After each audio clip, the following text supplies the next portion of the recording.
Shamshad films present.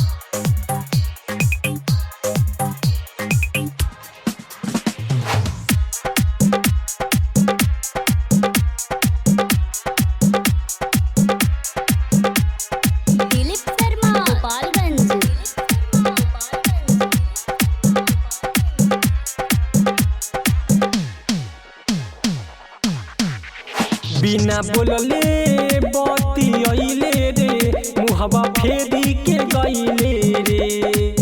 बिना बोलले बती अइले रे, मुहबा फेरी के गइले रे।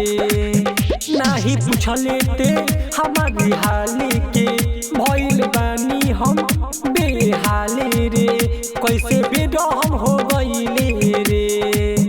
बिना बोलले बती अइले रे, मुहबा फेरी के गइले रे। बिना बोलले बती अइले रे, मुहबा फेरी के गइले रे। आप सुन रहे हैं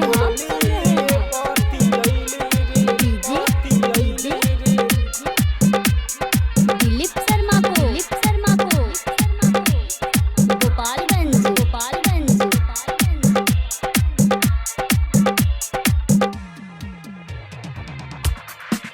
प्यार में जान कइले बाड़ू दागाबाजी हो।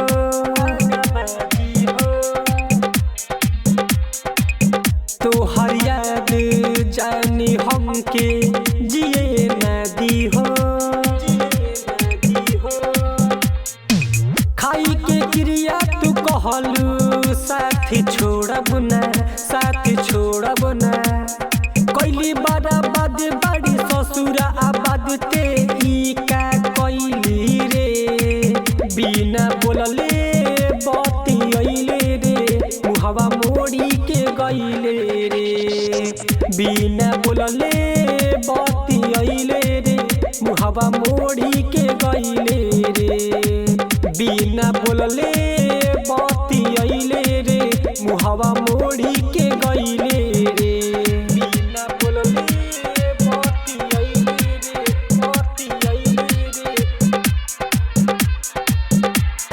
दिलीप शर्मा गोपालगंज।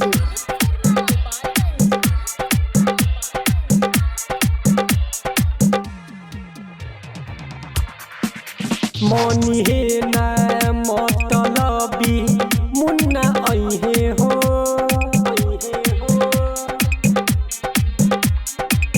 दिल तोड़ला के नतीजा पछतइहे हो।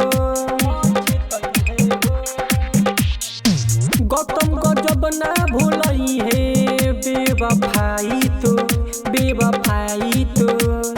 भइले हर जाई दिहल रुलाई ई का कइले रे।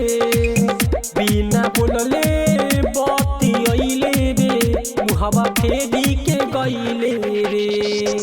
बिना बोलले बती अइले रे, मुहबा फेरी के गइले रे। बिना बोलले बती अइले रे, मुहबा फेरी के गइले रे। शमशाद रिकॉर्डिंग स्टूडियो मेघवल मठिया।